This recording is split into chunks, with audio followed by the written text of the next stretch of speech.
Hello and welcome to all you Aries people out there. Welcome to your monthly horoscope for August 2013. And I will have to talk very quickly because there is a lot happening again in the skies. And I know that Aries people are a bit impatient, and unless you have a lot of maybe Taurus in your sign who has the patience, but I think most Aries people, they want things go fast, so I will try to do that and to not make that video too long. Now, first of all, these months keep on following so many events. We had grand trines, we had the Star of David in the sky, and now we have a grand square coming up.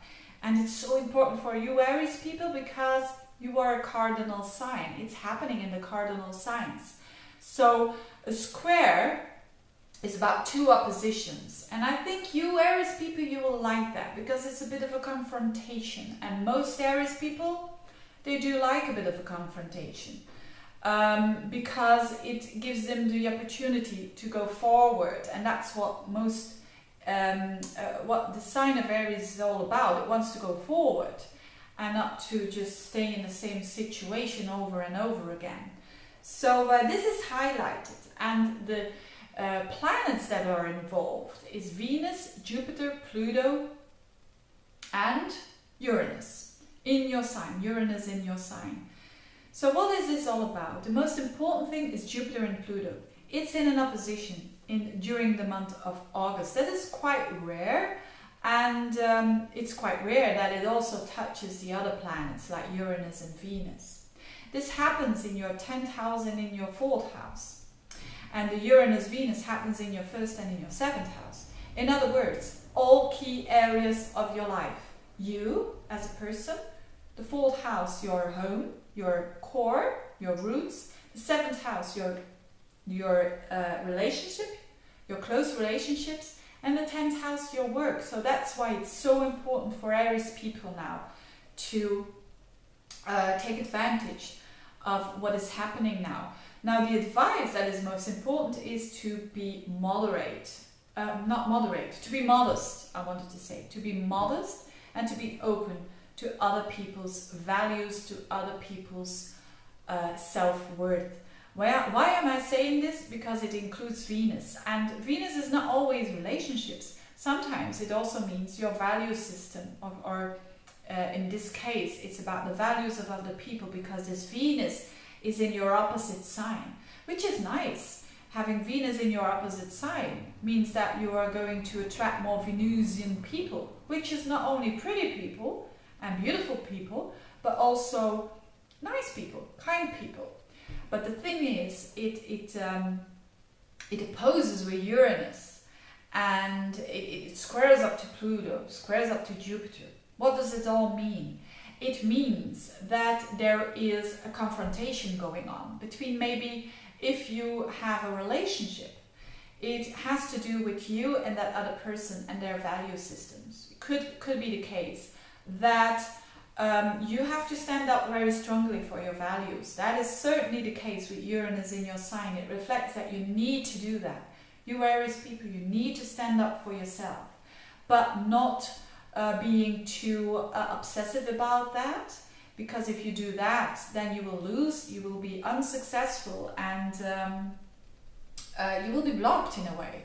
So if you just stand up for yourself, also be modest about that in a bit of, in an inspiring way, but in a bit more modest way, you can have the biggest success in relationships, at home, and even at your work situation. So if this would have been a trine, it would have been all easy. But this is a square, so it reflects that there is challenges and there is confrontations going on.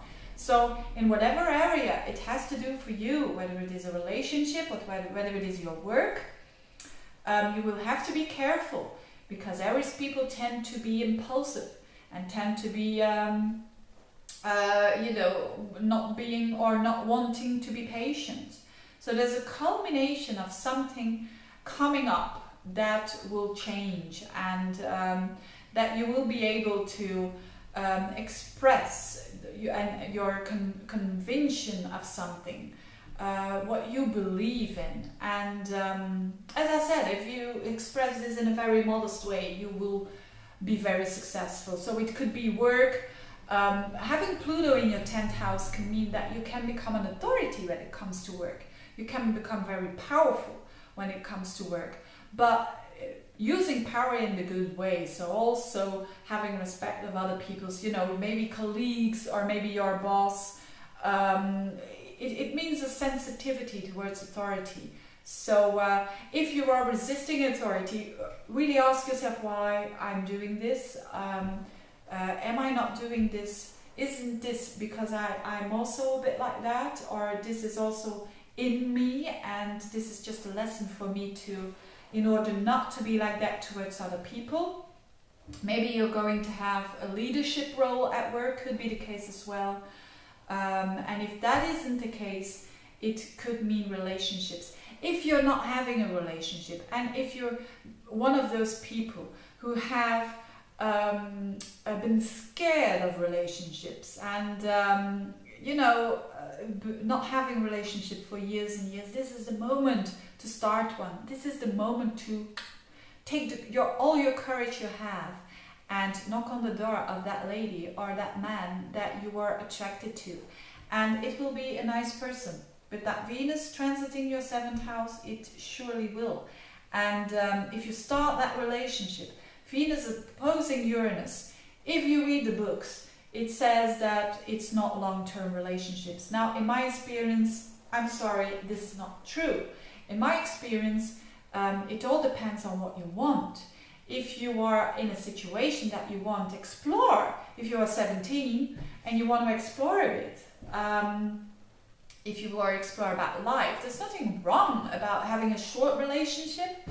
And but if you are someone who wants a serious relationship, Venus opposing Uranus also means that if you are starting that relationship and you are working on liberty in the relationship, you will have a very exciting relationship. Even if it goes to 20 years from now, it will still have the flavor of that Uranus fresh side of the relationship. So that's really, really nice. And I wish that you can have that. And if you are in a relationship, it means that there is opportunity to make your relationship even more fresh. You have the opportunity. If you think it's a bit low, just do something Aries-like, you know, put some action in your relationship and you will do well. Having said this all, I wish you all the best for the month of August. If you want to subscribe to my classes that I'm doing in September, please do now, because I'm having a maximum of 10 people. I'm not going to do more. I should actually, to gain a bit more money, because this is not something that makes me rich at all. But if I have a little class, I can do so much more. And people can learn so much more, and that makes me feel better as well. So that's why I say please subscribe now until the end of August if you are interested in that course, because I'm going to close it at the end of August and I don't want to disappoint people. So I wish you all the best, you Aries people. If you want a reading, you can get in touch with me as well. Otherwise, have a lovely August. Enjoy it. Remember, take your power, but be open for other people's opinions as well. Wish you all the best and see you next month. Bye bye.